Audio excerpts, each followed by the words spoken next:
갈라디아서 강의 셋째 시간 하도록 하겠습니다. 우리가 이제 지난 시간에 두 번 강해를 해서 갈라디아서를 사도 바울이 쓰게 된 그 배경에 대해서 여러분에게 이제 말씀드렸습니다. 예수님의 은혜로 구원을 받는데 구원받은 이후에 아니면 구원을 제대로 받지 못한 상태에서 무언가 사람이 할 수 있는 어떤 행위를 더해야만 구원이 완벽해진다. 아니면 구원을 받을 수 있다. 구원을 잃지 않는다라고 주장하는 거짓 교사들의 믿음이 갈라디아 지방에 있는 여러 교회 성도들의 이 믿음을 붕괴시키는 그러한 그 위험한 상태가 이제 생기게 됐습니다. 그래서 바울이 이 문제를 해결하기 위해서 어느 면에서 우리 그리스도인의 자유의 대헌장이라고 할 수 있는 갈라디아서, 길지 않아요. 6장뿐이 안 되는데 그 6장 안에 하나님께서 우리에게 주시는 아주 파워풀한 그와 같은 그 말씀이 들어있다. 이렇게 이제 설명을 했습니다. 자, 그래서 갈라디아서 이제 시작을 하면서 사도 바울이 무엇을 지금 강조하느냐. 거짓 교사들이 갈라디아 교회에 있는 그 성도들에게 이제 주장한 것이 뭐냐면 사도 바울은 사도가 아니다. 사도가 아니다.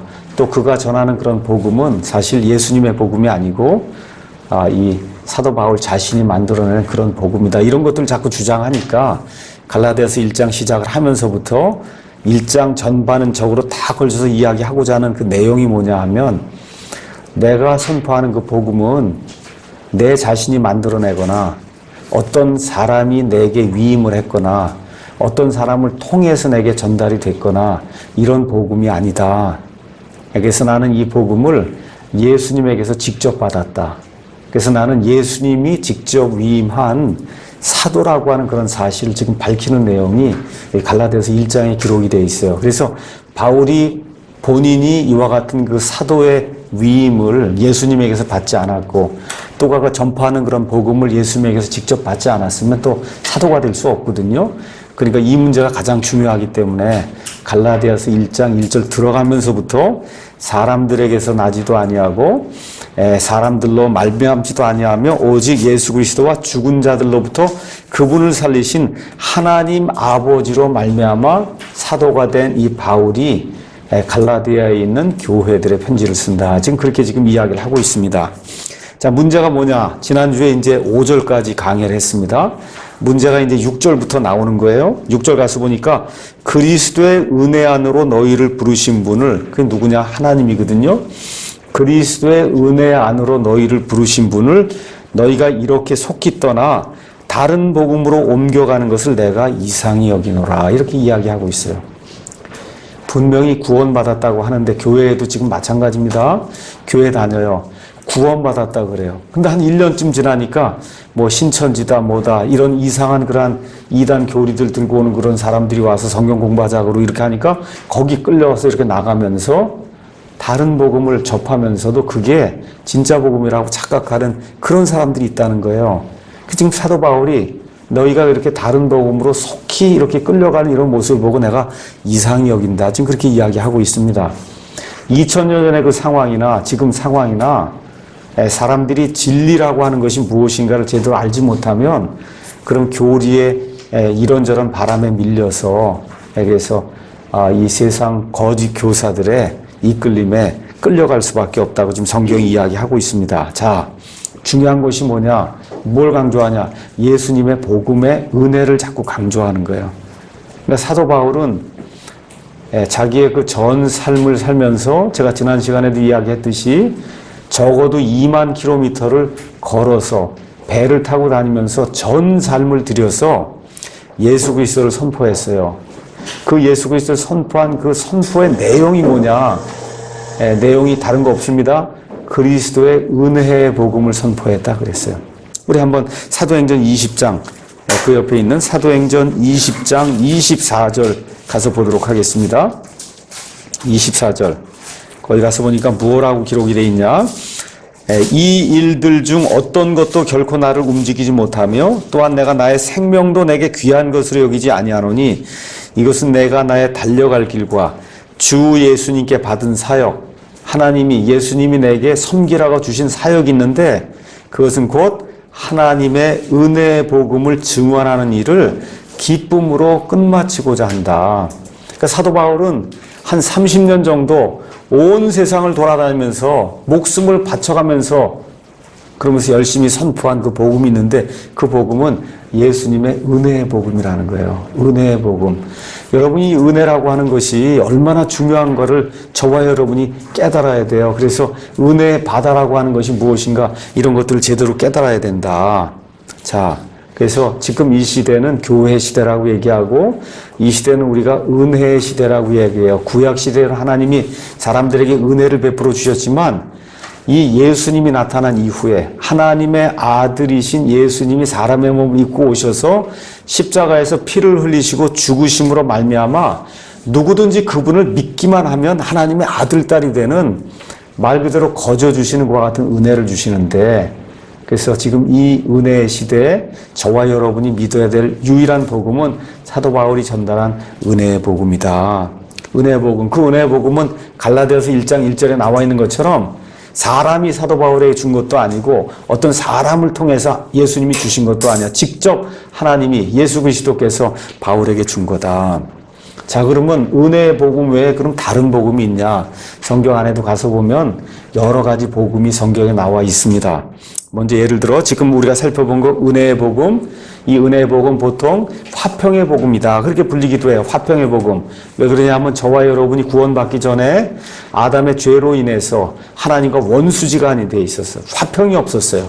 근데 이 예수님을 통해서 하나님과 화목한 화평을 이룰 수 있는 그런 관계가 됐기 때문에 그 일을 이루는 이 복음을 화평의 복음이다. 성경이 또 그렇게 이야기하고 이 복음은 누구의 복음이냐? 또 그리스도의 복음이다. 지금 그렇게 이야기하는 거예요. 왜 그러냐? 이 복음의 근원이 되시는 분이 그리스도이기 때문에. 그래서 로마서 1장 16절 내가 그리스도의 복음을 부끄러워하지 아니한다. 그냥 복음이 아니에요. 그리스도의 복음이래야 돼요. 개역성경처럼 그냥 복음이라고 하면 안 된다고. 내가 그리스도의 복음을 부끄러워하지 아니한다. 왜 그러냐? 그 이유는 그 복음이 믿는 모든 자를 구원에 이르게 하시는 하나님의 파워이기 때문이다. 그렇게 이야기하는 거예요. 그 그리스도의 복음이다. 이런 은혜의 복음, 화평의 복음, 그리스도의 복음 다 같은 거예요. 이런 복음이 있고 성경에는 마태복음 24장 14절 이런 데 가서 왕국의 복음이 있어요. 그래서 침례자 요한이 예수님 나타나기 전에 전령으로서 앞서 달려나가면서 유대 사람들에게 전달한 복음이 뭐예요? 회개하라. 하늘의 왕국이 가까이 왔다. 그래서 구약 성경에 하나님께서 미리 예언했던 이 메시아가 이 땅에 와서 유대 땅에서 유대 사람들을 구원하고 그래서 하나님의 왕국을 땅에 세우는 그래서 하늘에 있는 왕국이 땅에도 이루어지는 그와 같은 복음을 예수님께서 3년 반 동안 이 공생애 동안에 전달했거든요. 그건 왕국의 복음. 그래서 마태복음 24장 14절 가서 보시면 나중에 이제 7년 환란기가 이루어지게 될 때 예수님 재림하시기 바로 전에 유대인들이 온 세상에 다니면서 전달할 것과 같은 복음도 왕국의 복음이에요. 이거를 개역성경은 천국 복음이라고 해서 완전히 오역을 해놨습니다. 왕국의 복음이에요. 자, 그 다음에 또 뭐가 있나? 영존하는 복음이 계시록 14장 6절에 나와요. 환란기 7년 환란기의 끝부분에 이 복음은 사람이 선포하는 복음이 아니에요. 천사가 선포하는 복음이야. 우리 한번 가서 보겠습니다. 계시록 14장 6절. 계시록 14장 6절. 또 내가 보니 다른 천사가 하늘 한가운데로 날아가는데 그가 땅에 거하는 자들 곧 모든 민족과 족속과 언어와 백성에게 선포할 영존하는 복음을 가졌다. 그러니까 영원 무궁토록 존재하는 그런 복음이 있다는 거예요. 그 복음의 핵심이 뭐냐? 그가 큰 음성으로 이르되 하나님을 두려워하고 그분께 영광을 돌려라. 이거는 창세기부터 시작해서 요한계시록까지 또 창세기 이전에 하나님이 천사들을 만드셨거든요. 그 천사들에게도 다 전달이 되는 그런 복음이에요. 그 다음에 이 땅에서 모든 것이 끝나고 새하늘과 새 땅이 이루어진 그 이후에도 영원 무궁토록 하나님을 두려워하고 그분께 영광을 돌려야 된다는 이러한 가스펠이 있다. 그분의 심판 시간이 이르렀으니 하늘과 땅과 바다와 물들의 근원을 만드신 그분 창조주 하나님께 예배해라. 지금 여기 나와 있는 이 영존하는 복음은 사람을 구원하는 복음이 아니에요. 하나님의 마지막 이 7년 환란기의 마지막 하나님의 심판이 임한다는 것을 선포하는 그런 복음이다. 이런 복음은 지금 우리 시대에 해당이 안 되는 거예요. 그래서 지금 은혜의 복음, 왕국의 복음, 영존하는 복음, 또 뭐가 있어요? 지금 갈라디아서 1장에 또 고린도후서 11장에 나오는 다른 복음이 있어요. 다른 복음, 고린도서 11장 4절에도 고린도 교회도 다른 복음이 있었어요. 다른 복음 한마디로 뭐냐? 예수님의 은혜에다가 사람의 행위를 같이 더해야만 100% 사람을 구원할 수 있는 길이 열린다는 거예요. 이거를 지금 사도 바울이 다른 복음이라고 이야기하고 있습니다. 자, 이거 이야기한 다음에 엄청나게 무서운 선언이 7절, 8절, 9절에 이제 나옵니다. 그것은 또 다른 참복음이 아니며 다만 너희를 어지럽히고 그리스도의 복음을 왜곡하려 하는 자들이 더러 있도다. 7절 영어로 가서 보면 which is not another 이렇게 기록이 되어 있어요. 그것은 다른 것이 아니다. 이 영어식으로 하면 그렇게 이제 번역이 되는데 이걸 잘 이해하도록 하기 위해서 제가 여러분에게 시청각 교육을 하겠습니다. 자, 사도 바울이 복음을 이렇게 선포했어요.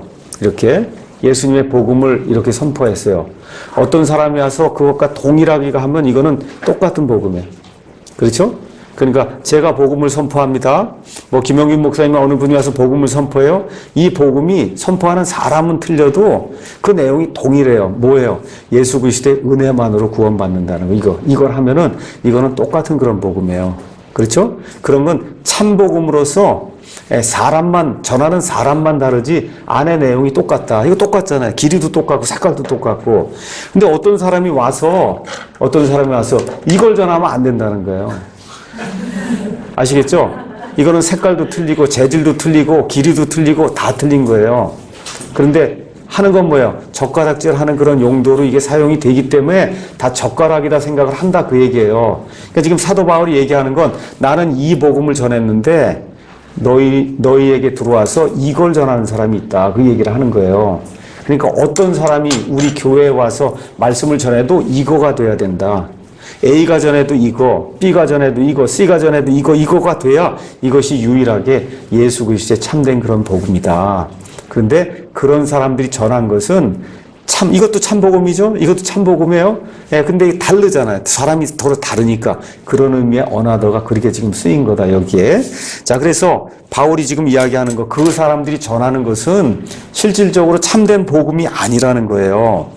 다시 이야기하지만, 바울 사도가 전한 복음, 디모데가 전한 복음, 사도 베드로가 전한 복음, 제가 전한 복음, 그 다음에 여기 와서 말씀을 전하시는 여러 목사님들이 전한 복음, 다 어때요? 사람은 틀려도 동일한 복음이에요. 그런데 갈라디아 교회에 들어와서 사람들을 이렇게 속여가면서 사람들을 믿음에서 끌어내리려고 하는 그 복음은 그런 복음이 아니라는 거예요.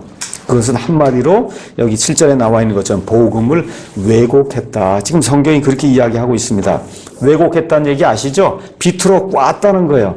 비틀어 꼰 거예요. 이것은.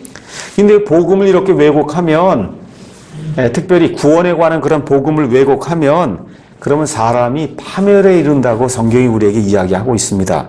베드로후서 3장 16절 가서 보니까 사도 베드로가 직접 우리에게 이야기하고 있습니다. 베드로후서 3장 16절 또 그의 모든 서신 사도 바울의 모든 서신에서도 이것들에 관해 그 안에서 말하였으되 구원에 관해 이야기했던 그 얘기입니다.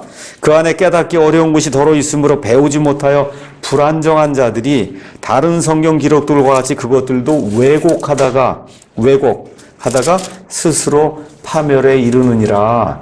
그래서 성경 말씀을 왜곡해서 다른 복음을 선포하게 되면 본인도 죽고 다른 사람도 죽이는 그런 일이 이제 발생을 한다는 겁니다. 제가 다시 한번 이야기할게요. 성경에는 여러 가지 중요한 교리가 굉장히 많이 있어요.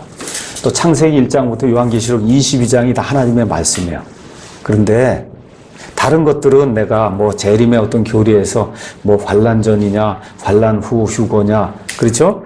뭐 이런 것들에 있어서는 조금 틀려도 그것 때문에 뭐 틀려도 구원받는 데는 지장이 없어요. 구원받는 데는 지장이 없어. 그런데 구원 교리가 틀리면 그건 완전 이단이 되는 거예요. 환란 전 휴거냐, 환란 통과 뭐 휴거냐, 그건 이단이라고 얘기하네.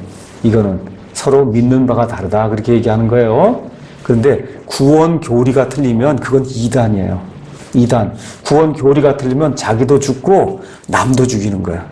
더구나 그게 목사가 구원 교리가 틀리면 본인 죽고 그 교회 모든 성도 다 죽이는 거라. 그래서 지금 사도 바울이 굉장히 화가 난 거예요. 다른 것들 뭐 이런 거 틀릴 수 있어요. 어떤 사람 더 거룩하고 어떤 사람 덜 거룩하고 구원 받았음에도 불구하고 이런 건 있을 수 있다는 거예요.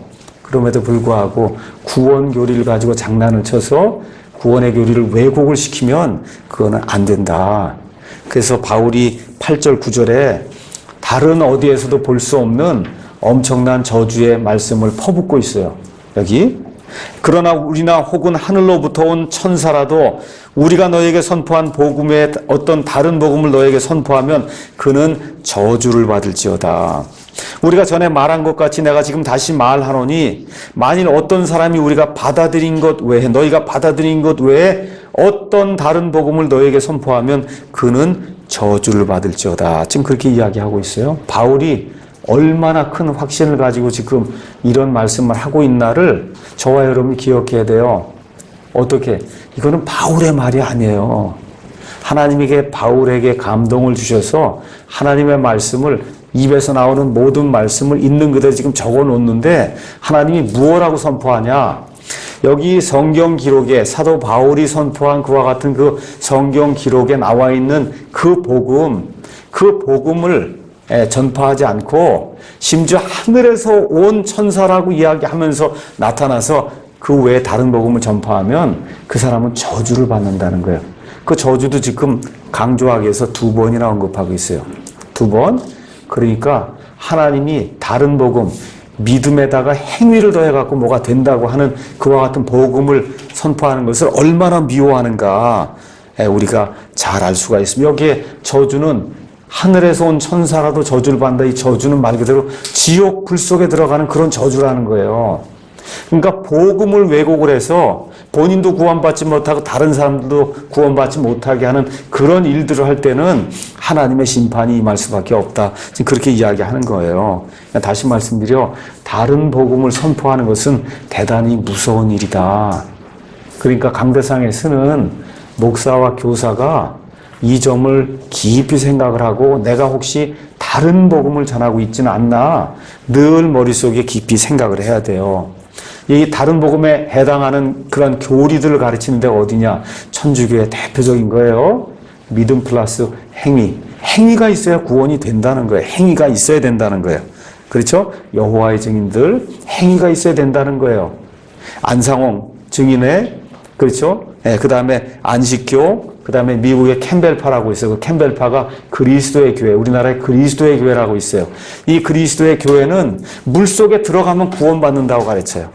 물 침례를 받으면 구원받는다. 지금도 많이 있어요. 우리나라 그리스도의 교회, 이 캠벨파가. 그래서 또 오순절주의, 은사주의 하는 그런 사람들 구원을 어떻게 받았다 해도 어떻게 구원을 잃어버리지 않으려면 계속해서 행위를 해야 된다는 거예요. 그러다가 까딱 잘못해서 심각한 실수를 저지르면 구원을 잃어버린다는 거예요. 이런 구원 상실 교리 이런 거 가르치는 모든 것이 여기 지금 하나님 뭐라 그러냐 저주받을 이단이다. 지금 그렇게 이야기하는 겁니다. 대단히 무서운 말이에요.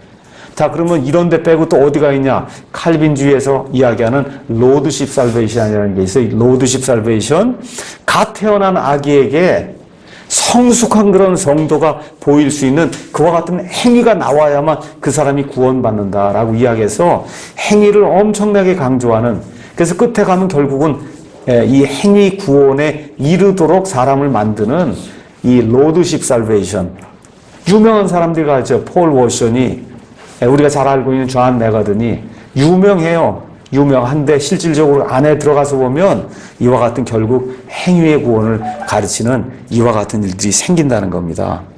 자, 그래서 바울은 하나님의 훌륭한 것과 같은 사도예요. 바울처럼 훌륭한 그런 사도가 없어요. 그런데 구원에 관해 누가 왜곡된 교리를 가르칠 때는 바울이 무섭게 이야기하죠. 그렇죠? 그러니까 교회 목사가 온유하게 성도들을 대해야 돼요. 우리 교회 지도자들이 온유하게 성도들을 대해야 돼요. 그런데 구원 교리에 관한 한 어떤 사람이 잘못된 교리를 가지고 들어와서 교회에 문제를 일으킨다고 할 때는 단호하게 대처를 해야 된다. 단호하게. 안 돼. 있을 수 없는 거예요.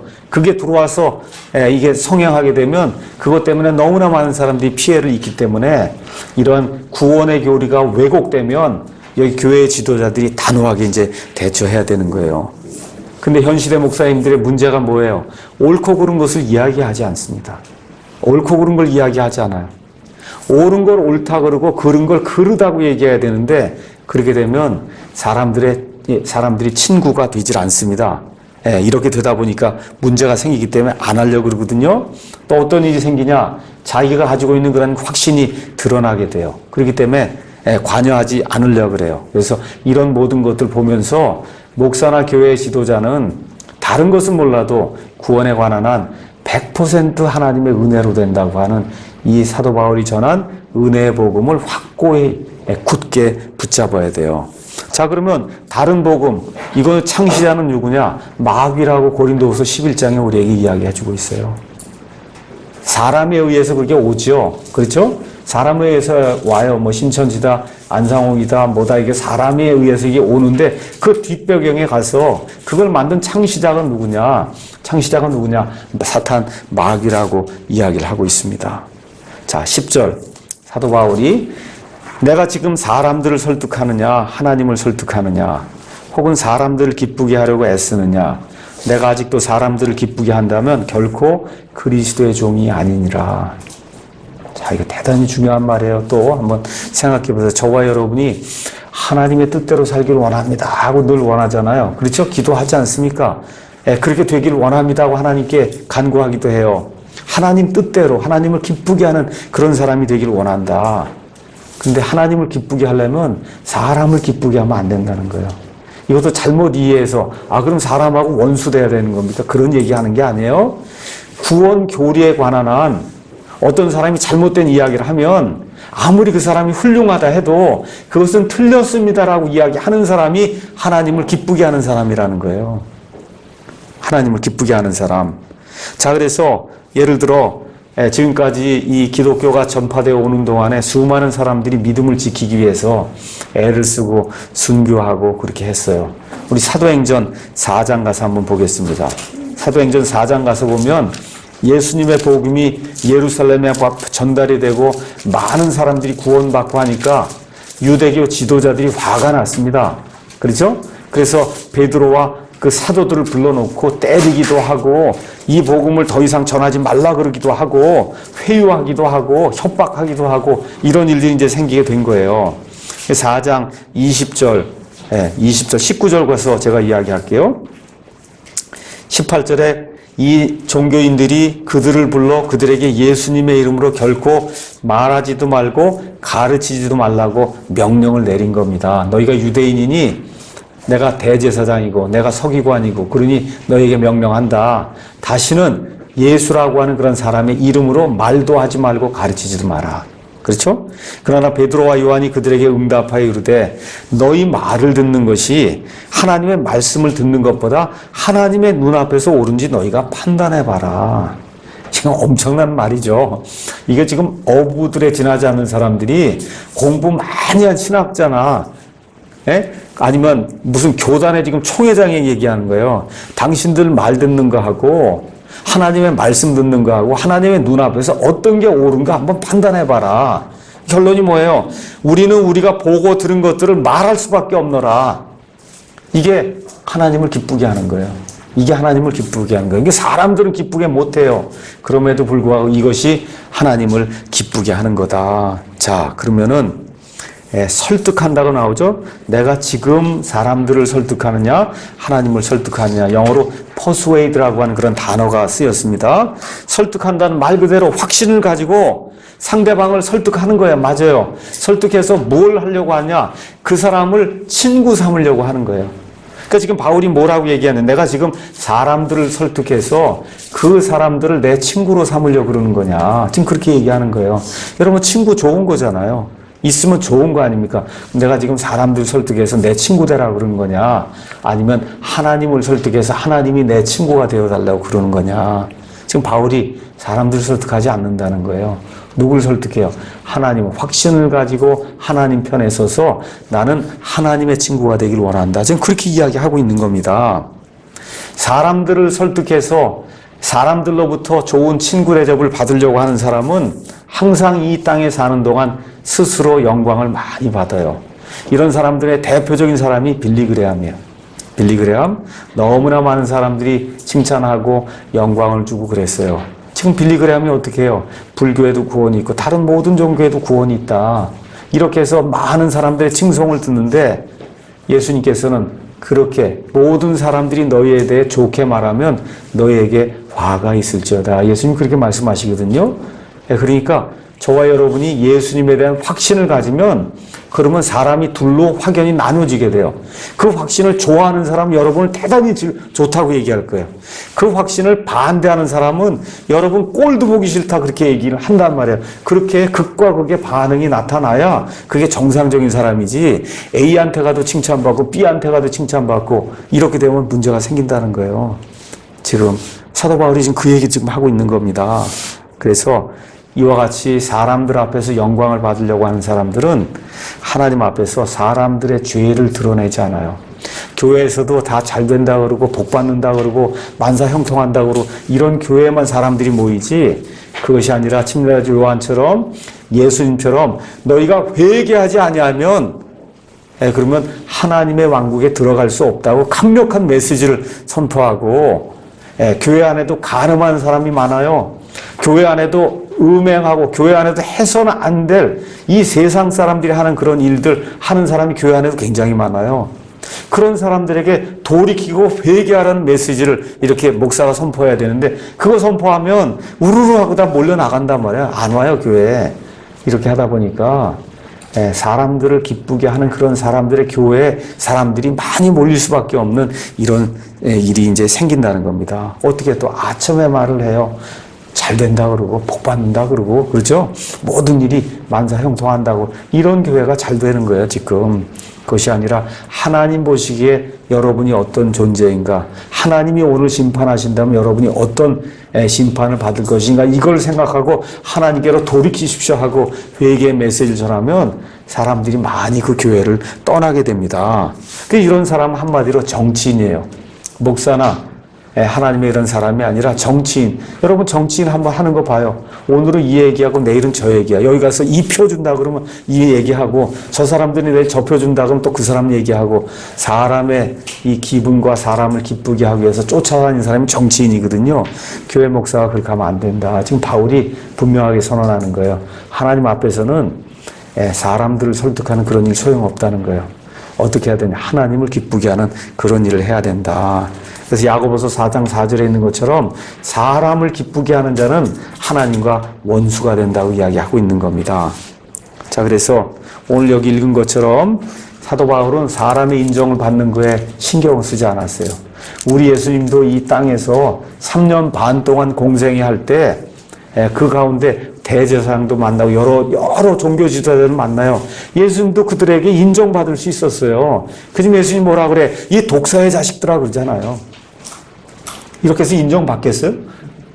설교자가 이 독사의 자식들아 회개하고 회개에 합당한 열매를 맺으라고 그렇게 선포하면 그거 듣고 좋아할 사람이 많지 않은 거예요. 그거 듣고 좋아하는 사람이 누구예요? 세리와 창녀만 좋아했어요. 이 땅에 사는 동안에 말 그대로 신분이 낮고 정말 나는 죽을 수밖에 없는 죄인인데 지금 하고 있는 일을 보니 정말 저는 죽을 수밖에 없는 죄인이다. 이런 사람들만 예수님이 회개하고 회개에 합당한 열매를 맺으라고 할 때 옳습니다. 저는 죄인입니다 하고 돌이킨 거예요. 예수님이 그런 사람들을 원하는 거다. 부귀영화 뭐 있으면 좋은 거지만 그거 갖고 영원한 삶이 저와 여러분에서 예비되지 않습니다.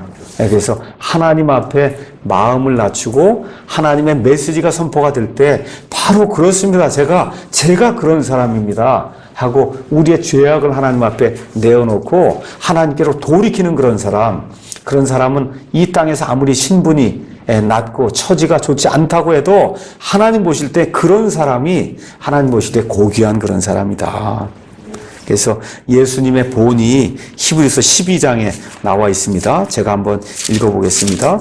히브리서 12장 가서 보니까 우리 예수님이 이 땅에 사시는 동안 사람들의 기쁨을 추구하지 아니하고 오직 하나님을 기쁘게 하는 그런 삶을 사는 가운데 12장 1절 가서 보니까 그러므로 증인들이 이렇게 큰 구름을 이루며 구약시대 아벨로부터 시작해서 여기 구약시대 많은 믿음의 사람들 이야기가 히브리서 11장에 나와 있어요. 이 믿음의 사람들, 이 증인들이 구름대와 같이, 큰 구름대와 같이 이렇게 우리의 증인이 될 수 있으며 우리를 둘러싸고 있으니 모든 무거운 것과 너무 쉽게 우리를 얽어매는 죄를 우리가 떨쳐버리고 인내로 우리 앞에 놓인 경주를 달려야 된다. 마라톤이 해야 된다는 거. 우리 하나님께 가는 그 길이 구원은 받았어요. 구원받은 이후에 성화되는 그런 삶을 사는 게 인내로, 너무나 유혹과 시험이 많아요. 인내로 우리의 달려갈 길을 끝까지 완주를 해야 된다는 거예요. 그러면서 거기 뭐라고 써있냐. 우리의 믿음의 창시자요. 저와 여러분의 믿음, 그 믿음을 창시한 분, 그 믿음의 피니셔, 끝내시는 분, 마치시는 분. 그렇죠? 가서 보니까 믿음의 창시자요 완성자이신 예수님을 바라보자. 예수님도 어떻게 사셨냐? 사람들을 기쁘게 하지 아니하고 오직 하늘에 계신 자신의 아버지만을 기쁘게 하는 그런 삶을 살기 위해서 그분께서는 자기 앞에 놓인 기쁨으로 인해 뭐 어떻게 했어요? 십자가를 견디사 그 수치를 멸시하셨다는 거예요. 자, 여러분, 십자가는 형틀이에요. 형틀. 형틀 중에서도 이 세상의 가장 사악한 사형수들이 받는 그와 같은 형벌이 십자가 형벌이에요. 그 십자가 형벌에서 십자가 이렇게 달리면 여러분 너무 좋을 것 같아요? 아니에요. 수치라 그랬잖아요. 수치. 얼마나 이 세상에서 가장 수치스러운 그런 죽음이 십자가의 죽음이다. 근데 예수님이 그거를 무시하고 멸시했다는 거예요. 왜 그러냐? 하나님 앞에 갔을 때 바라볼 그와 같은 기쁨 때문에. 그래서 그리고 결국은 어떻게 이제 하나님의 왕좌 오른편에 앉으셨느니라 이렇게 기록하고 있습니다. 그래서 사람의 기쁨을 추구하지 아니하고 하나님으로부터 내가 받아야 될 영광과 기쁨을 추구해야 되겠다. 이런 생각을 가지고 저와 여러분이 믿음 생활을 해야 됩니다. 이 믿음 생활이 예수 그리스도의 복음이 단순하기 때문에 제가 여러분에게 말씀드리지만 이 믿음 생활이 그냥 매일같이 익사이팅하고 그냥 뭐 이런 거 아니에요. 어느 면에서 지루하기도 하고 어느 면에서 너무 단조롭기도 하고 이건 믿음만으로 했는데 옆에는 뭐 계룡산에 가서 뭐 계시를 받았다 막 하는데 우리는 이거 성경 말씀으로 믿음만으로 해야 된다 이렇게 하니 어느 면에서 이게 상당히 단순한 거예요. 단조로운 거예요. 옆에 사람 뭘 본다 그러는데 하나도 보이는 건 없고 그렇잖아요. 근데 이게 믿음의 싸움이 그런 거다. 이 오직 하나님은 진실하시고 사람은 다 거짓말쟁이라고 하는 이 믿음 가지고 저 앞에 놓여있는 그 기쁨을 향해서 저와 여러분이 한 걸음 한 걸음 가는 거예요. 그러니까 저도 뭐 목사가 돼서 이렇게 목사 노릇을 하면서도 낙심이 될 때가 많아요. 요즘도 낙심이 된다고. 이거 도대체 해도 끝이 없고 이게 도대체 뭐 하는 건가 낙심이 많이 돼요. 그래서 저희 집사람에게도 카톡이나 뭐 우리 애들도 오늘 굉장히 내가 디프레스가 됐다. 디프레스가 그냥 낙심이 되는 거예요. 낙심이 되는 건 낙심이 된다 그래야지 낙심되는데 기쁘다고 할 수 있나? 낙심이 돼요. 그냥 푹 주저앉고 싶다고. 이게 도대체 뭐 하고 있는 건가? 이런 생각이 들 때가 많거든요. 근데 예수님이 하나님께서 주시는 것 같은 기쁨을 바라보고 끝까지 인내해서 그거를 끝을 내셨잖아요. 완성을 했잖아요. 우리 사도 바울처럼 내가 나의 달려갈 길을 다 마치고 그렇죠? 나의 믿음을 지켰은즉 이후로는 나를 위해 의의 관이 예비되어 있나니 주께서 바로 그날에 나타나시는 그날에 내게 주실 것이요 나뿐만 아니라 예수님의 나타나심을 사모하는 모든 자들에게도 주시리라. 그래서 이거 믿음 생활하는 게 이 말씀만 가지고 이거 여기 있는 이 글자잖아 이게 살아있다는 이 글자를 가지고 이것만 믿고 천국을 바라보고 나가는 게 정말 쉬운 일이 아니에요. 어느 면에서는 구원은 쉬울 수 있지만 구원받은 이후에 성화된 그런 삶을 사는 게 쉽지 않다. 그러다 보니까 사람에게 영광받고 싶기도 하고 사람들에게 인정받고 싶기도 하고 사람들에게서 어떤 기쁨을 얻고 싶기도 하고 그게 사람의 본능이다. 근데 사도 바울이 이야기하는 것이 그거 얻는 거 좋은데 그걸 얻으면서 예수 그리스도의 구원의 복음을 희석시키거나 예수 그리스도의 구원의 복음을 왜곡하면서 그걸 받게 되면 그건 그 사람에게 저주가 된다고 이야기하는 겁니다. 그래서 제가 오늘 특별히 목사로서 말씀을 선포하는 사람은 이 말씀을 특별히 잘 기억을 해야 됩니다. 자, 내가 지금 사람들을 설득하느냐 그 얘기하는 걸 보니까 하나님을 설득하느냐. 이게 무슨 얘기야? 과거에는 내가 사람들 설득하는 그런 사람이었다는 거예요. 과거에 사도 바울이 어떤 사람이에요? 대제사장에 가서 편지를 받아가지고, 그렇죠? 유대인들 가운데 예수님을 믿는 그러한 그리스도인들 잡아다가 죽이고, 그러면 가서 그거 오늘 몇 명 잡아왔습니다. 감옥에 집어넣습니다. 그러면 대제사장 정말 잘했다. 그렇죠? 그래서 대제사장과 친구가 되고, 그 옆에 있는 공회원들과 친구가 되고, 이런 일들을 했단 말이에요, 과거에는. 지금 바울이 뭐래? 내가 지금 이 시간에 구원받은 이후에 내가 그런 사람이 돼야 되겠느냐? 아니라는 거예요. 그럴 수 없다는 겁니다. 그렇죠? 그래서 여기 가서 보니까, 내가 아직도 사람들 기쁘게 하는, 그 과거엔 기쁘게 했다는 거죠. 그렇죠? 앞뒤 문맥을 보니까 지금 이런 말도 나와요. 나오란 말도 나와요. 예시란 그런 말도 나와요. 여전히 지금도 사람들을 기쁘게 한다면, 과거에 내가 유대교회 이 공회원 멤버가 되기 위해서 사람들 기쁘게 하던 그런 일을 내가 지금도 한다면, 그럼 뭐라고 써 있어요? 결코 그리스도의 종이 아니다. 그렇게 얘기하는 거예요. 그러니까 그리스도의 종이라고 하면 목표를 하나님께 두고 하나님을 기쁘게 하는 그런 삶을 살아야 된다. 그 삶을 잘 사는 가운데 사람들이 기쁨을 주고 영광을 주고 있을 수 있는 일이에요. 그런데 이 그리스도를 위해서 이 사는 거, 이거를 거부하고 다른 복음을 가지고 와서 사람들을 현혹시키고 이렇게 하게 되면 그리스도의 종이 아니라고 얘기하는 거예요. 자, 그리스도의 종 특징이 뭐냐? 하나님만 기쁘게 하는 사람이야. 하나님만 기쁘게 하는 사람. 예를 들어 모세 하나님만 기쁘게 하려고 40년간 양, 염소, 똥만 치다가 결국 하나님의 부르심을 받고 나머지 40년은 하나님만 기쁘게 하는 그런 종으로 살았어요. 엘리야, 그 당시에 수많은 대언자들이 있었지만 오직 엘리야만 하나님을 기쁘게 했어요.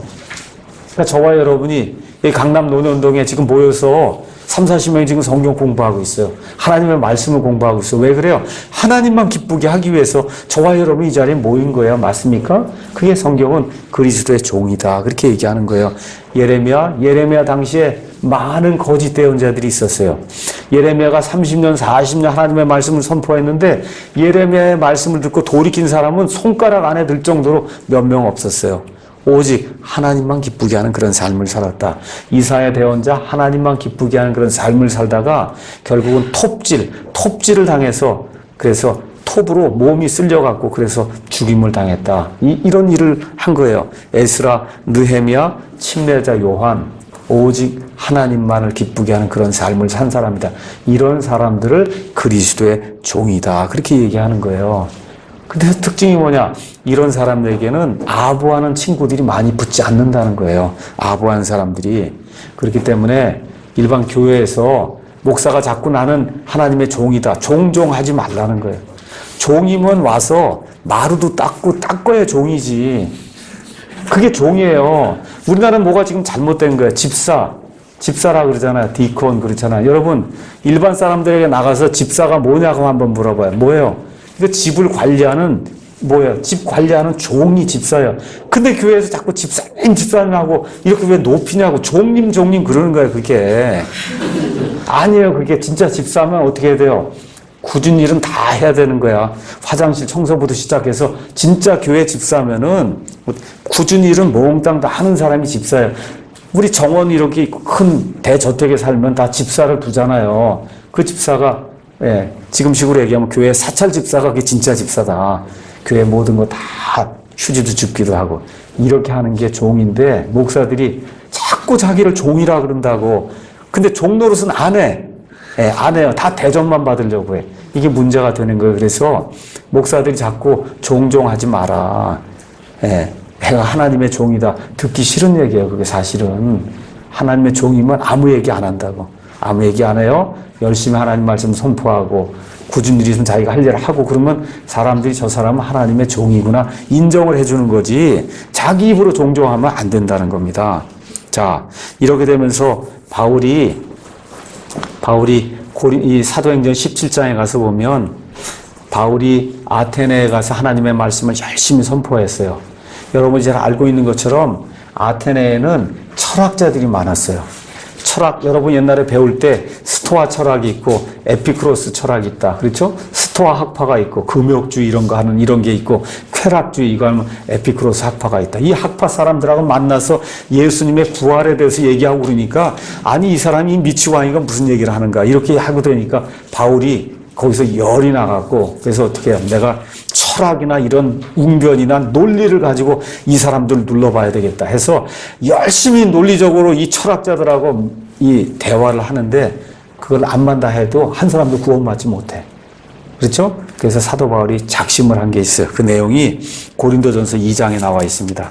갈라디아서 바로 그 옆에 가서 보면 고린도전서 2장 1절에서 5절 사도 바울의 결심이 그 안에 나와 있어요. 형제들아, 내가 너희에게 가서 하나님의 증언을 너희에게 밝히 말할 때, 그래서 아테네를 떠나서 간 도시가 고린도예요. 그래서 고린도로 가면서 아주 마음속에 굳게 결심을 했어요. 말이나 지혜에 뛰어난 것을 가지고 나아가지 아니하였다. 막 그리스 사람들은 웅변을 하고 수사기법을 사용해서 저 상대방을 말로 누르려고 노력을 하고 이렇게 했단 말이에요. 바울이 그것 가지고는 사람이 하나님의 복음을 믿을 수 없다는 걸 깨달은 거예요. 그렇죠? 나는 너희 가운데서 예수 그리스도 곧 십자가에 못 박이신 그분 외에는 아무것도 알지 아니하기로 내가 결심을 했다. 사람을 구원하는 것은 십자가에 달려서 피를 흘려주신 그 예수 그리스도로 말미암은 그 복음이 사람을 구원하지 현란한 말과 미사려고와 그렇죠? 사람을 설득하는 사람의 논리와 이런 걸로 되지 않는다는 거예요. 내가 약하고 두려워하고 몹시 떨면서 너희와 함께 있었으며 또 나의 말과 나의 복음 선포를 사람의 지혜에 유혹하는 말, 그냥 뭐 설교할 때 어떻게 해야 이 사람들 뭐 기분 좋게 할까 예를 찾고 뭐 해갖고 사람들 깔깔대게 만들고 이런 거 하는 걸로 하지 않았다는 거예요. 어떻게 했느냐? 거기 가서 보니까 성령과 권능, 파워를 실증, 데몬스트레이션 했다는 거예요. 사도 바울이 사람이 5명이 되든 100명이 되든 하나님의 말씀 이렇게 선포하면 성령님이 나타나, 성령님의 이 파워가 나타나는 것을 듣는 사람이 들으면, 그렇죠? 미사력을 사용하지 않고, 신문 얘기 이런 거 하나도 안 하고, 그렇죠? 하나님의 말씀만 전달하는데도 이 사도 바울의 이 데몬스트레이션이 성령님과 파워를 데몬스트레이션이 이렇게 나타나게 될 때 사람이 변화되는 걸 사도 바울이 봤다는 겁니다. 그렇죠? 이렇게 해야만 5절에 너희의 믿음이 사람들의 지혜 안에 서지 아니하고 미사려고 철학, 예, 설교 끝나고 집에 가면 꼭 남는 게 뭐만 남아요? 예만 남잖아요. 예화. 예화만 남아요. 그거는 사람을 구원 못해요. 그래서 여기 얘기하는 거예요. 너희의 믿음이 사람들의 지혜 안에 서지 아니하고 오직 하나님의 파워 안에 서게 하려면 하나님의 말씀을 권능 있게 선포해야 된다는 거예요. 하나님의 말씀을 두려워하지 않고 이렇게 하는 사람이 하나님을 기쁘게 하는 하나님의 종이다. 그렇게 성경이 이야기하는 겁니다. 데살로니가전서 2장 3절에도 5절도 한번 가서 읽어보겠습니다. 하나님의 종이 어떤 사람인가를 우리가 보기 위해서 데살로니가전서 2장 3절에서 5절 가서 보니까 우리의 권면은 예수님 믿으세요 하고 이야기할 때 가서 예수 믿으면 만사형통합니다. 그렇게 얘기하는 건 속이는 거예요. 그러니까 우리의 권면은 속임수나 부정함에서 나지 아니었고 간사함으로 한 것도 아니다. 예수 믿으면 다 아이들이 다 잘 됩니다. 이거 다 간사함으로 속이는 말로 하는 거예요. 예수님을 믿어도 아이들이 잘 안 될 수도 있고 교통사고 날 수도 있고 저와 여러분이 하는 사업이 안 될 수도 있는 거예요.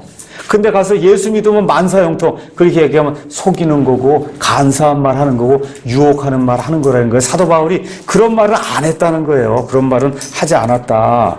다만 우리는 하나님의 허락을 받아 복음을 위탁받은 대로 하나님이 복음을 내게 주신 대로 그대로 얘기하지 결코 거기에다 가감하지 않는다는 겁니다. 이것은 사람들을 기쁘게 하려 함이 아니요 오직 우리의 마음을 시험하시는 하나님을 기쁘게 하려 합니다. 여러분 바울의 이 심정이 이해가 돼요? 네, 바울의 이 심정. 바울이 가서 30년 이상을 2만 킬로를 넘게 돌아다니면서 말씀을 선포하는 가운데 사람을 기쁘게 하는 일이라면 내가 하지 않는다는 겁니다. 사람이 10,000명 모여도 사람을 기쁘게 하는 말만 해주시오 하고 요청을 받으면 안 한다는 거예요. 그런 일은 하지 않는다. 사람이 5명이 모이든 10명이 모이든 하나님의 말씀을 선포함으로 하나님의 그 성령의 권능을 데몬스트레이션해서 그 안에 성령님이 임하게 될 때 사람의 영이 죽어있던 상태에서 깨어나서 하나님의 아들, 딸이 되는 그와 같은 일이 일어나는 그 일이 하나님이 기뻐하는 그런 일이고 그 일을 하는 사람이 말 그대로 하나님의 종이다. 그렇게 이야기하고 있는 거예요. 제가 결론의 말씀 첫째 시간 드리겠습니다. 자, 우리가 다 킹제임스 성경을 믿는다고 이 자리에 지금 모여 있습니다. 맞습니까? 맞아요? 네, 킹제임스 성경을 믿는다 그래요. 또 우리가 성경대로 믿는 그와 같은 교회, 모임을 해야 되겠다고 지금 이 자리에 모여 있죠. 맞습니까? 네, 그러면 어떻게 작심해야 되냐? 사람을 기쁘게 하는 게 아니라 하나님을 기쁘게 해야 되겠다. 저와 여러분이 이 킹제임스 성경 다른 사람들 막 이단이라 그러기도 하고 욕먹기도 하고 어머니 아버지가 도대체 왜 그런 거 읽냐 그러고 왜 그런 모임에 가냐 그러고 그렇게 지금 욕을 먹으면서 지금 이 자리에 오는 거 아니에요. 많은 분들이 그렇다고요. 왕따 당하고 그렇죠. 그러면서 왜 여기 오냐? 사람을 기쁘게 하는 게 아니라 하나님을 기쁘게 하기 위해서 이 자리에 오는 거예요. 맞습니까? 예, 그런 사람이 그리스도의 종이다. 그런 사람이 그리스도의 종이에요. 그래서 바라기는 이 논현동에 있는 이 한마음 미션을 통해서 여긴 지금 강남 지역에 속해 있으니까 이 주변에 있는 사람들에게 이 하나님의 복음이 가감없이 전달이 돼서 그래서 사람을 기뻐하는 그런 사람들이 아니라 하나님을 기쁘게 하려는 그런 사람들이 모여서 정말 교회를 이루고 친교 모임을 이루고 교제를 하고 하나님의 말씀 왕성히 선포하는 그런 모임으로 이 모임이 발전해 나가기를 예수님의 이름으로 축원합니다. 네, 여기까지 첫 시간 하겠습니다.